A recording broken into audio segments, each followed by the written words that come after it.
problem. It's a problem. The Moshe holds, Lubavitch. Lubavitch, any of the mailings always says Beis Hay on it, Baruch Hashem. They print everything they mail out is Baruch Hashem. Other organizations write Beis Samach Dalet, B'siyata Dishmaya. Right? B'siyata Dishmaya. But Lubavitch, Beis Hay, the Moshe holds, holds that Beis Hay should be put in the Shevet, should not be thrown into the trash. Because it stands for Baruch Hashem, people. There was a certain person, I'm not going to mention name, he was an observant Jew, and whenever I would say to him, I'd say, how are you? He'd say, Baruch Adoshem. That's what he would say. That's what he'd say. It's not Baruch Hashem, Baruch Adoshem. So, Moshe has a tshuva on this. He says, it's not appropriate. You should not say that. You should not say Baruch Adoshem. Because Adoshem is almost saying the name of Hashem, except instead of ending with Hashem, the nun you say, because it's a disrespect. Because you're not saying, Hashem means the name. There's no word Adoshem. Hashem means the name. So you're alluding to the ultimate name. But over here, what? Maybe in where you grew up. In America, they always said Hashem. They never said Adoshem. This person was raised in the 20s, this person I'm talking about. He's still alive, he's in his upper 90s. No, he disagreed. Ramosha holds that at the church, because it means Baruch Hashem, it represents them, it's a disrespect. It's not the same as Yud Kei Vav Kei, but it's a disrespect. You should not put it in the trash.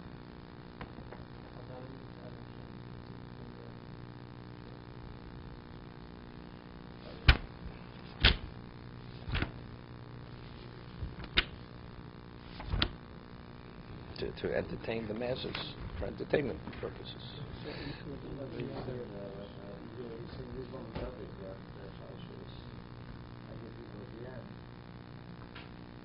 Well, then you say the Shem Hashem. You say it, you permitted to say the name of Hashem.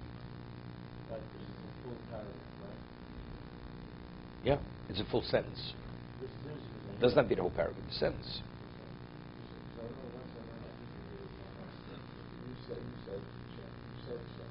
Yeah.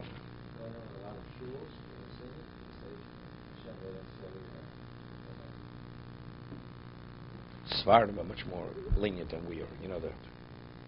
Rav Yosef writes, Sfardim, they say the name of Hashem. When they speak different things, it's not even within the context of the pasuk. They're much more lenient than Ashkenazim. Ashkenazim are much more machmir in regard to saying the name of Hashem.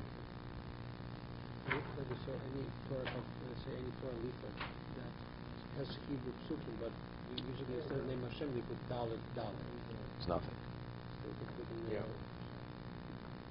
If it's a full pasuk other than the name of Hashem, so everything else is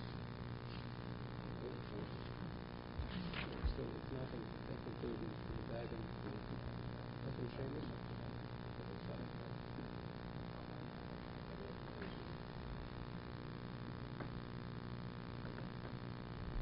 We're holding 838 on the very bottom.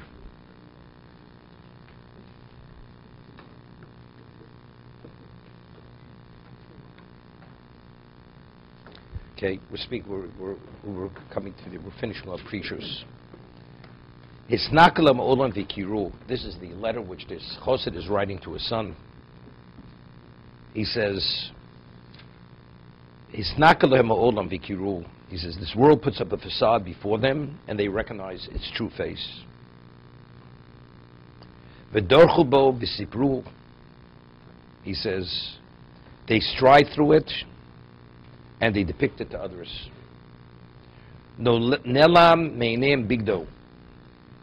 It's not concealed for their eyes for a minute. It's betrayal. How this world is a betrayal of truth. It's a distortion of truth.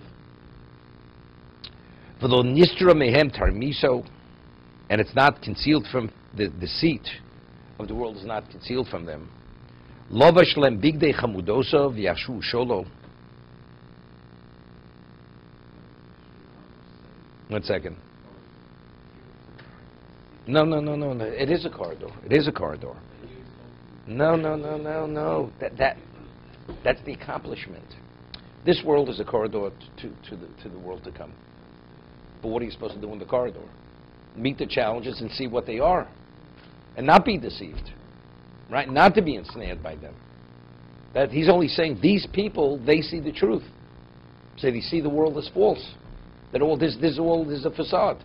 It's presented as truth, but it's not truth. They wear these ornate garments, and they see it as what? Sholo. Sholo means as if it was bare. Also, sholo could also mean as if removed. Sholo means all removed. Or it could be as if it was plundered. V'srapa lehem v'yimtzeu muchroch.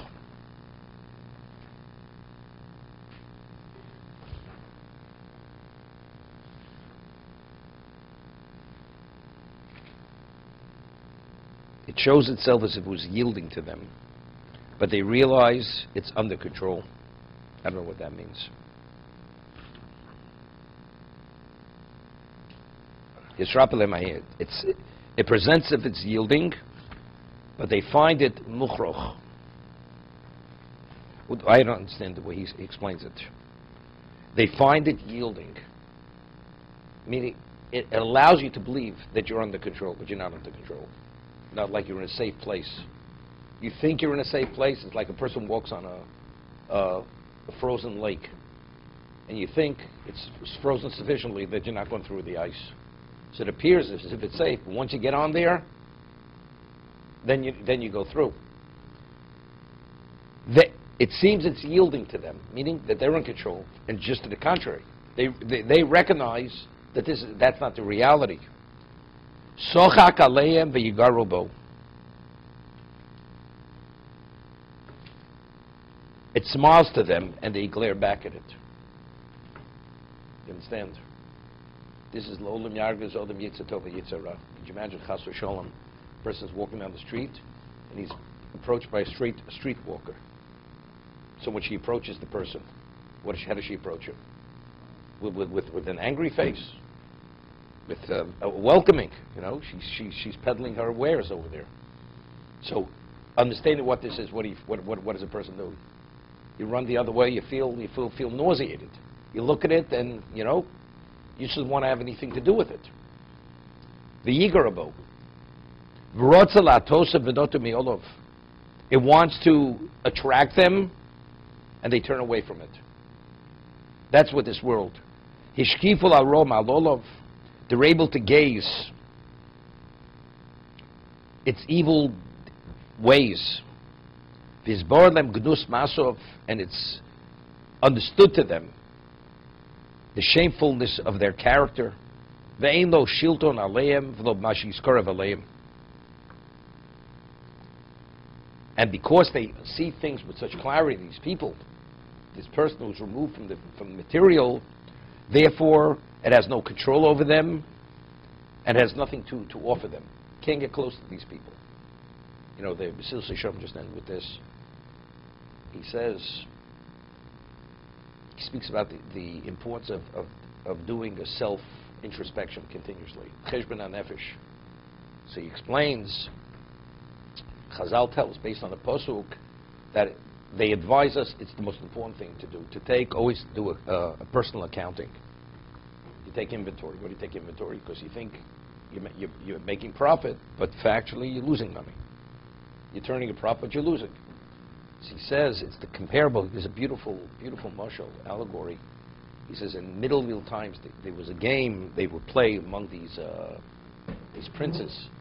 They would have a maze, and what was the maze comprised of? They'd have these hedges, very high hedges, 30, 40 feet hedges, and every pathway among these hedges were identical. And the success would be to figure out how to get out of the maze. So if you had a very discerning eye, you were able to see, to figure, because always you came to the dead end. So he says, so how would you really get out of the maze? Somebody would be on top of all these hedges, and he sees every route, every pathway within the hedge and he sees exactly which one leads to the exit.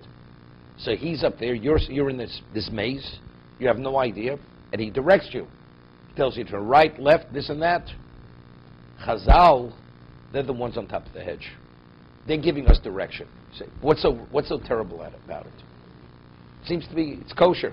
Has 60 hechsherim on it. It has a shotness label in it. You know, there's nothing wrong with it. You know, I have this rabbi I could rely on. You understand? You can rely and not rely. It's irrelevant. You want to come out on top, you follow this path. But why? These people, they've been through it, they're on top of the hedge. They've seen it all. Seeing it all, they could tell you and they could direct you and guide you exactly how to come to your destination, where you're supposed to arrive. To be continued. That's his mashal.